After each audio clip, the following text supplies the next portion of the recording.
कांग्रेस एक बहुत बड़ा राजनीतिक दल है और राजनीतिक दल समय समय पर जो है भ्रमण करता है। उसी कड़ी में हम कुमाऊं के भ्रमण पर आए हैं और निश्चित रूप से अपने साथियों से संवाद स्थापित करेंगे और उसके साथ साथ जो जनहित के मुद्दे हैं उनको भी उठाने का काम करेंगे और कोशिश होगी, प्रयास होगा कि सरकार का ध्यान हम उस ओर दिलाने का काम करें। जैसे बाजपुर के अंदर आप देख लीजिए, गदरपुर और बाजपुर की जो स्थिति वर्तमान समय में ज़मीन पर जिस तरीके से अंकुश लगाने का काम सरकार ने किया है, तो स्वाभाविक बात है उनके लिए हम धरने पर बैठेंगे, मुद्दों को उठाने का काम करेगी। और अगर मुकदमे दायर करके सरकार कांग्रेस के कदमों को रोकना चाहती है तो ये संभव नहीं है। कांग्रेस के लोग और तीखा और तीव्र विरोध करने का काम करेंगे। पार्टी का कोई भविष्य उत्तराखंड राज्य में नहीं है। सीधी टक्कर किससे मानते हैं? हम तो वर्तमान समय में किसी से टक्कर नहीं मानते। इसलिए नहीं मानते कि आज जो भाजपा में हो रहा है वो आप सबके सामने है।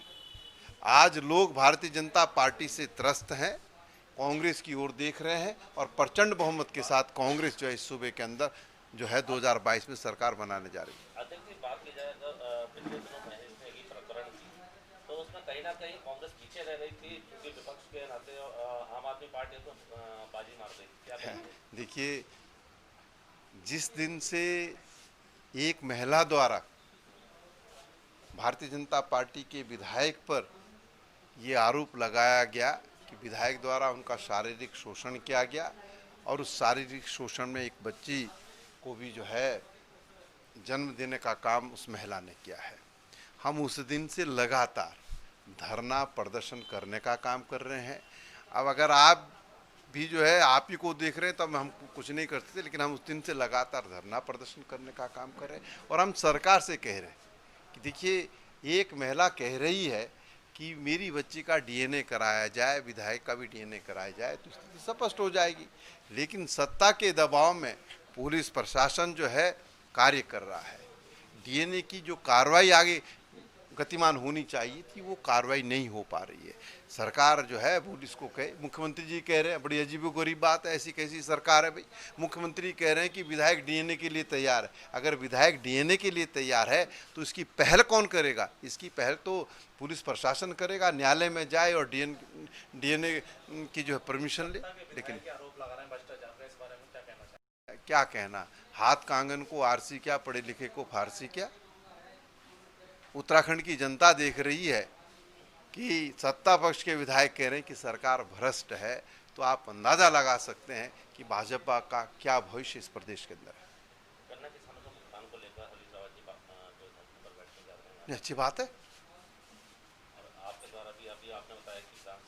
नहीं, निश्चित रूप से हमने तय किया है कि 23 तारीख को जो है हम विधानसभा के बाहर, चाहे गन्ना किसानों का मामला हो या किसानों का से अन्य चीज़ें जो जुड़ी है उसका मामला हो, नौजवान साथियों के रोज़गार का मामला हो, और चाहे महंगाई का मामला हो, चाहे जो है कोरोना की महामारी का मामला हो, या केदारनाथ के अंदर जो तीर्थ पुरोहित धरना प्रदर्शन कर रहे हैं उनका मामला हो, इन विषयों को लेकर जो है हम विधानसभा के बाहर 23 तारीख को धरना देने का मामला। 12 तारीख को जो आपने ब्लॉक स्तर पर बताया वो क्या है?